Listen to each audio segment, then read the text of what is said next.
औरंगाबाद मध्य मतदारसंघात खरं तर एमआयएमच्या उमेदवाराचं पारडं जड दिसतंय।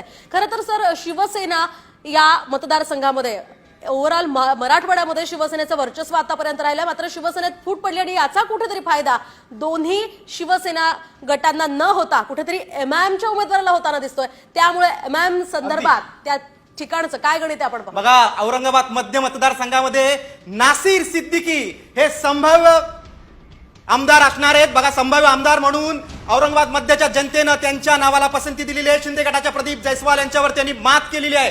संभाव्य आमदार म्हणून नासिर सिद्दीकी यांचं नाव समोर येते। बघा, औरंगाबाद मध्यच्या जनतेनं कौल कोणाला दिला आहे तर नासिर सिद्दीकींना।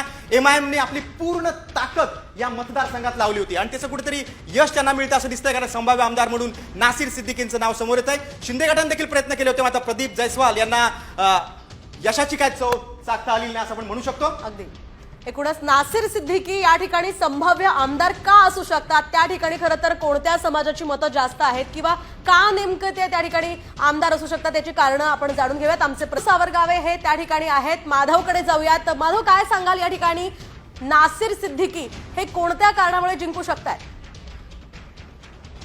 छत्रपती संभाजीनगर मध्य विधानसभा मतदारसंघामध्ये दोघाच्या भांडणात तिसऱ्याचा लाभ अशी स्थिती आहे। त्यामुळं एमआयएमचे नासिर सिद्दीकी यांना फायदा होऊ शकतो असा अंदाज सध्या वर्तविला जातोय। हिंदू मतं ही विभागली जाणार आहेत, कारण शिवसेनेचे विद्यमान आमदार प्रदीप जयस्वाल आणि त्यांच्या विरोधात उद्धव ठाकरे गटाच्या शिवसेनेचे बाळासाहेब थोरात हे मैदानात आहेत, तर त्या विरोधात एमआयएमचे नासिर सिद्दीकी हे या दोघांशी लढत आहेत। अशा स्थितीमध्ये एमआयएमच्या मुस्लिम मतांचं एकत्रीकरण होईल। एक गट्टा मतं ही नासिर सिद्दीकी यांना मिळतील आणि दुसरीकडे हिंदू मतं ही जवळपास लाखाच्या वर असली तरी ते दोन ठिकाणी विभागले जातील आणि त्याचा फायदा हा नासिर सिद्दीकी यांना होऊ शकतो असा सध्याचा अंदाज आहे।